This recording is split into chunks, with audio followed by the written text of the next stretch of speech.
kulan wacan oo wanaagsan daawadayaasha sida tooska ugu xiran Dejiya TV waxaan halkan idinkugu soo gudbinaynaa cudurka kaadi macaanka dhibaatooyinka laga dhaxlo iyo waliba waxyaabaha sababa.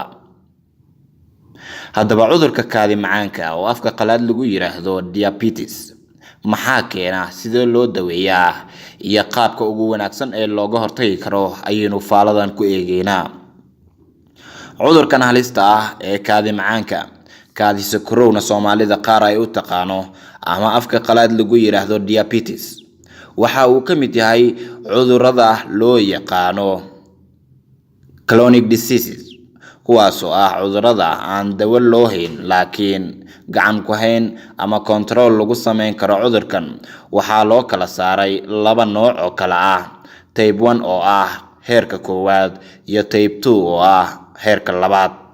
Type 1 oo ah qaybta koowaad ee cudurkan haddii aynu eegno wuxuu yimaadaa marka beeryarada ama pancreaska aan soo saarin insulin ama daawo jirka ku filan, halka heerka labaad ee type 2 afka qalaad lagu yiraahdo uu yimaado marka beeryarada ama pancreaska uusan soo saarin insulin ku filan jirka ama xubnaha jirka ee aan qaadan insulinka, taasi oo keeni karta in cudurka si degdeg ah u yimaado. Waa muhiim in cudurka kaadi macaanka hore laga ogaado waayo waa cudur progressive ah ama si degdeg ah qofka ku waxyeeleyn kara haddii aan la daweynna uu ku sii darayo qofka xaalad adag oo ku soo kororta. Haddaba astaamaha lagu garto in uu kaadi macaan ku hayo ayaa waxaa ka mid ah oon mar walba ku haya, kaadida oo aan kala istaagin inta badan habeenkii, daal mar walba ku haya, indhaha oo ceeryaamo ka saaran yihiin, culeyskaaga oo isu dhima si lama filaan ah.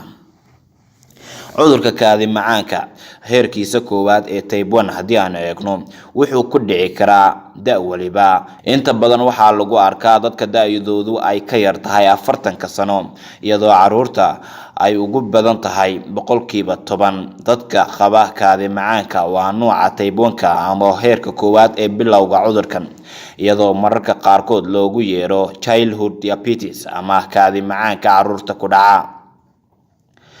Cudurka kaadi macaanka nooca type 2 ee heerka labaad ahna haddaynu eegno wuxuu ku dhici karaa qof waliba, laakiin 90% dadka waaweyn ee cudurkan haya waa type 2. Inta badan waxay ku dhacdaa dadka da'doodu ay ka weyn tahay 40 sano. Nooca type 2 dadka ugu badan ee ay ku dhacdo waa dadka asalkoodu ka soo jeeda Afrika iyo Aasiya. Waxaa soo raaca 5% oo ah dadka caddaanka ah ee miisaankoodu jirka aad u weyn yahay, kuwa oo iyaguna la daalaa dhacaya cudurkan kaadi macaanka. Haddii aan horey loo ogaan waxyaabaha uu keeni karo waxaa ka mid ah stroke, maskaxda dhiigga u gudbi jiray oo yara hakada, qofkana curyaan hal dhinac oo jirka ka mid ah ayuu noqdaa, heart attack, wadnaha oo istaaga, indhoolnimo, lugo la'aan iyo waxyaabo la mid ah, blindness, amputation, jaro. Dadka ugu badan ee lugaha laga jaro waxaa keena kaadi macaanka oo aan waqti aad u dheer daweyn lagu sameyn, waana mid halista ah oo dhaqaatiirtu ay kugu baaqayaan haddii aad calaamadahaas isku aragto in sida ugu dhaqsiyaha badan aad gaarto goobta caafimaad ee kuugu dhow si aad u hesho adeeg caafimaad oo wanaagsan. Sawiradan hoos idinkaga muuqda waxaan ku aragnaa dad qabay kaadi macaanka oo daawooyinkii loo soo qoray aan isticmaalin, kadibna infection lugaha ay ka galeen, taasoo qasab ku noqotay in xubno muhiim ah oo jirkooda ay waayaan sida lugaha iyo gacmaha. Kaadi macaanka Soomaali badan dhibaato ayay ku qabaan, balse qaarkeen ayaanan u arkin in uu daawo leeyahay. Inkastoo daawada alla uu hayo, haddana dadaalka waa lagama reebaan. Maxaa keena kaadi macaanka?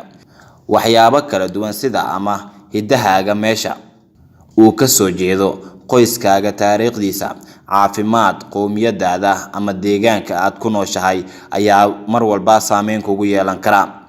waxyaabaha kale ee dabiiciga ah ee type 2 kaadi macaanka soo dedejiya ama ku keena waxaa ka mid ah cayilka. Kan ugu daran waa kan caloosha meesha suunka laga xirto ku bata. Cuntada iyo waqtiga.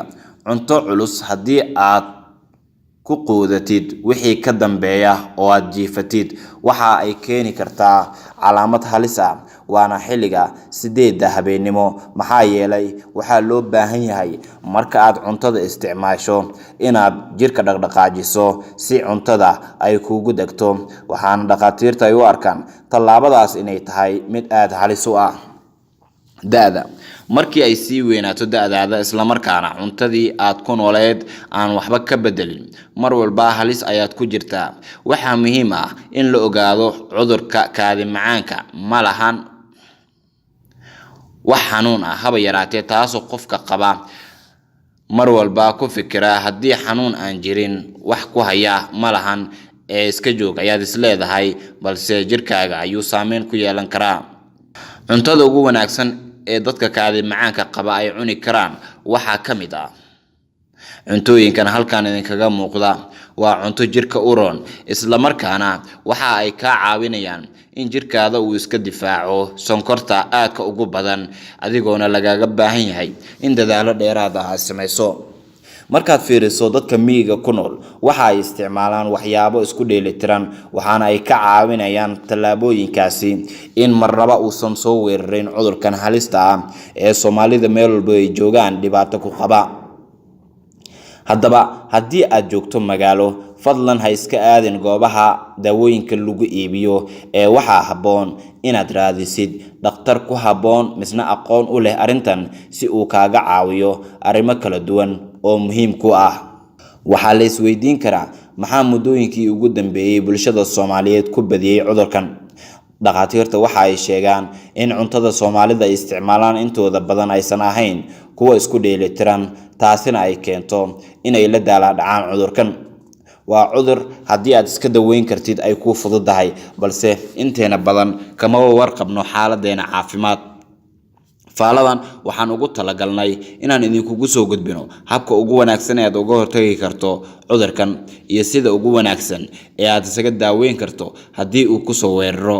balse muhiim ma aha inaad tagto farmashiyaasha isla markaana aad ka soo iibsato dawooyin aad isleedahay waxaad uga hortagi kartaa cudurkan. mar walba oo aad isticmaasho daawo dhakhtar uusan kuu soo qorin waxaad wajihi kartaa halis kale. waxaana aan faaladan ugu talagalnay inay muhiim ku tahay inaad la xiriirto dhakhtar gaar ah oo mar walba xaaladaada caafimaad si buuxda uga warqaba. dad badan waxa dhanka kale ay aaminsan yihiin in cudurkaanba uusan jirin isla markaana waxaaba ay leeyihiin cudurkaas aniga iguma dhici karo. waa cudur Allah subhanahu wa ta'ala bulshada uu ku salido laakiin haddana cudur walba oo jira marka laga soo tago waxa jira daawo uu leeyahay. inkastoo daawo rasmi ah oo maanta lagu kansali karo uusan jirin haddana waxyaabo waxa jira muhiim ku ah oo noloshaada badbaadin kara. haddaba fariintan u gudbi qof walba oo Soomaaliyeed oo la daala dhacaya cudurka kaadi macaanka ama haddii adigu aad ka mid tahay dadka cudurkan la daala dhacaya waxaan filayaa inaad ka faa'iideysan doonto. haddii aad nagu cusub tahay subscribe saar Dejiye TV waxa alaab uu ku soo gudbinayaa faalooyinka la xiriira dhinaca caafimaadka oo aan ugu talagalnay bulshadeena in si buuxda ay uga faa'iideystaan. waad mahadsantihiin.